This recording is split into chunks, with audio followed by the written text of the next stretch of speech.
Hello students, good afternoon and welcome in a physics class. Students, today I want to discuss a very important numerical related to light chapter. Light chapter से related आपका numerical है, पूछ लिया जाता है कभी कभी. Question ये है कि दो कॉन्वेक्स लेंस हैं, एक जैसे यूनिफॉर्म हैं, सिमिलर आइडेंटिकल हैं, दोनों कैसे हैं? आइडेंटिकल हैं, समरूप हैं, और उनमें से प्रत्येक की जो फोकल लेंथ है वो f है. दोनों की जो फोकल लेंथ वो कितनी है? f है. And they are placed in contact. उनको क्या किया है? एक दूसरे के कॉन्टैक्ट में रखा गया है. तो इस तरह से फिगर देख लेंगे जरा.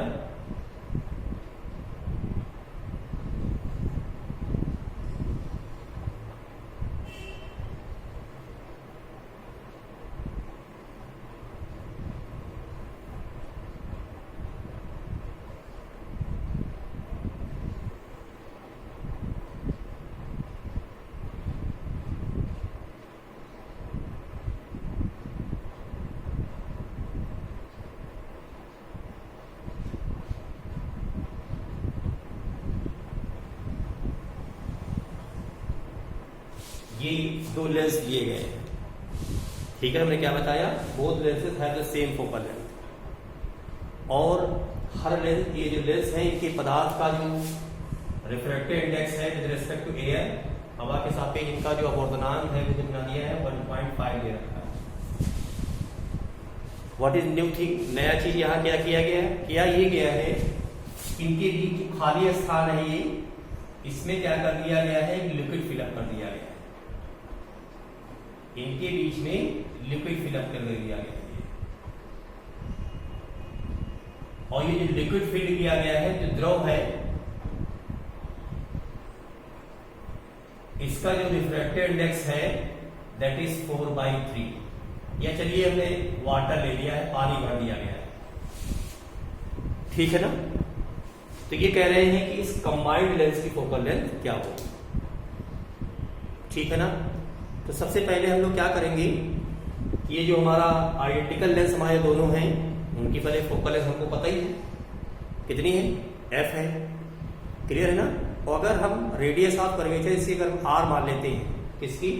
जो कॉन्वेक्स लेंस है, ठीक है ना. तो क्या होगा? 1/f is equal to formula Ang - 1/r1 plus 1/r2. This is for convex lens. उत्तल लेंस के लिए यही फॉर्मूला होता है, ठीक है ना. जो आइडेंटिकल है, दोनों के रेडियस ऑफ कर्वेचर क्या होंगे? इक्वल होंगे. 1/f is equal to Ang की वैल्यू कितनी है? 3/2 - 1, और रेडियस ऑफ कर्वेचर r मान लिया मैंने, ये r हो गया प्लस 1/r.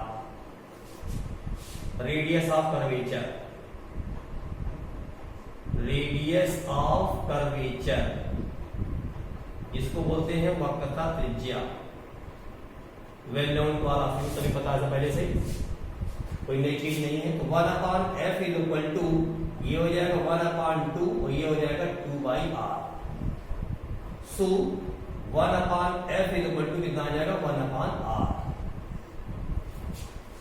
आगे बात समझ में क्लियर है ना. अब बात आती है कि ये जो इसके भीतर जो हमारा लिक्विड वाला लेंस है उसकी फोकल लेंथ निकाली है. Now focal length of liquid lens, और लिक्विड हमारा क्या है? पानी है, द्रव है, वाटर है. तो इसका शेप आपको दिखाई दे रहा होगा कैसा है? कॉन्केव शेप है, यानी अवतल लेंस है. कौन सा लेंस होगा? अवतल लेंस होगा. क्लियर. तो इसके लिए फोकल लेंथ हमने उसको कैपिटल एम दे दिया, या चलिए f डैश मान लेते हैं. f dash is equal to, अब चूंकि ये जो लिक्विड लेंस है तो इसके लिए हमारा द्रव है ही, यहाँ क्या हो जाएगा? Anw -1, और कॉन्केव के लिए आपको पता होना चाहिए -1/r और प्लस 1/r होता है, ठीक है ना. 1/r plus 1/r. तो यहाँ पे जब वैल्यू प्ले करेंगे तो 1/f डैश इक्वल टू ये हो जाएगा 4/3 माइनस पहले लगा लेंगे -1/2/r। क्लियर है ना? सो हियर -1/3 इंटू 2/r, यानी कि 1/f इक्वल टू आ जाएगा -2/3r। जो आपका कॉन्केव लेंस है उसकी फोकल लेंथ ये हो गई। अब हमें क्या चाहिए, व्हाट वी वांट, हमें चाहिए कंबाइंड फोकल लेंथ। तो दो तो यही हो गए और तीसरा लेंस आपका ये हो गया। तो combined focal length, combined focal length यानी कि संयुक्त फोकस दूरी। संयुक्त फोकस दूरी के लिए 1/f इक्वल टू 1/f पहला ये वाला हो गया, फिर प्लस 1/f डैश ये लिक्विड वाला लेंस हो गया, उसके बाद प्लस 1/f फ्री लेंस हो गया। तो इस तरह से जब इसको हम कैलकुलेट करेंगे तो क्या होगा, 1/f dash is equal to 1/f के स्थान पर हमारा क्या है, 1/r है, तो 1/r लिख दिया मैंने। फिर 1/f डैश की वैल्यू क्या है, -2/3r, तो ये -2/3r हो गया और plus 1/r, so 1/f dash is equal to 2/r minus 2/3r, so 3r be the LCM. Clear है ना?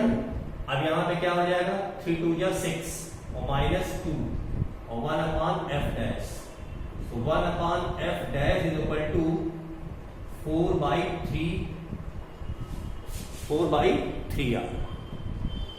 अब यहां पर 1/f dash is equal to 4/3 ऐसे लिख करके 1/r लिख सकते हैं और 1/r हमारे पास इसके बराबर f के बराबर है। इसका मतलब ये हुआ कि 1/f dash is equal to 4/3 1/f। Clear? So जो रिजल्टेंट फोकल लेंथ हमारी होगी,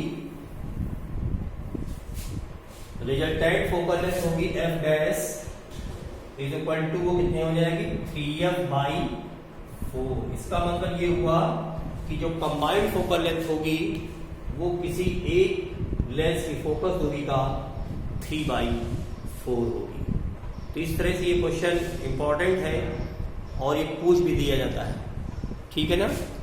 नेक्स्ट वीडियो में हम आपको 3 लेंसेज का कॉम्बिनेशन, ज़्यादातर आपने 2 लेंसेज कॉम्बिनेशन न्यूमेरिकल किए होंगे, मगर हम उसको 3 लेंस अगर एक साथ कॉन्टैक्ट में हैं या कुछ डिस्टेंस में प्लेस हैं तो how to solve that type of numerical I will discuss. Okay, so this is the end of this section. Okay, thank you.